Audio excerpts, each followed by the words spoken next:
দেলোয়ার হোসেন সাইদি জি তাকে এই ট্রাইব্যুনাল ফাঁসি দিয়েছিল।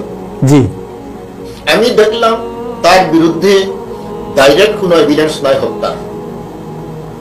আমাদের নীতি অনুযায়ী তাকে আমি দিলাম, যাবজ্জীবন কারাদণ্ড দিলাম। তো আমার সঙ্গে আমার বিরুদ্ধে আমি করবো, আমার সঙ্গে যারা বিচারক ছিল সবাই রাজি হলো, একমাত্র শামসুদ্দিন চৌধুরী বলে ফাঁসি দেবে। তার এটা এখনো আছে, এতে আছে, দেখলে দেখবেন ওই সাক্ষী এই বলেছে, এই সাক্ষী এই বলেছে, এই সাক্ষী এই বলেছে। আমি তার যার পরিপ্রেক্ষিতে ট্রাইব্যুনাল ঠিক রায় দিয়েছে তাকে আমি ফাঁসি দিলাম। এটা কোনো রায় হলো? যুক্তি থাকতে হবে, বিশ্লেষণ থাকতে হবে, আইনের বিশ্লেষণ থাকতে হবে, এরপরে এটা রায় হয়।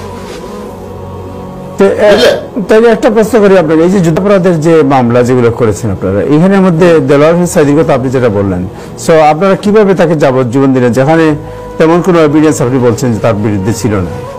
তার বিরুদ্ধে ডাইরেক্ট খুনের কোনো ছিল না। আচ্ছা, একটা জিনিস মনে রাখবেন,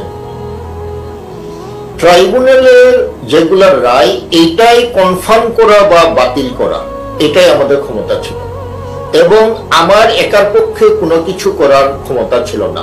কারণ আমার সাথে আমি কয়েকটা রায় আমি দিয়েছি, কিন্তু মোজাম্মেল হোসেন ছিলেন প্রধান বিচারপতি।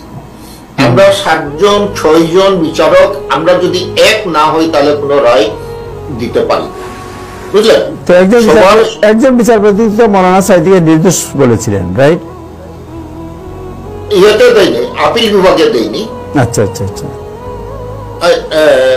সম্ভবত আব্দুল ওয়াহাব মিয়া দিয়েছে কিনা আমি ঠিক। জি, আব্দুল ওয়াহাব মিয়া বলেছিলেন যে উনি ওনাকে নির্দোষ বলেছিলেন। হতে পারে।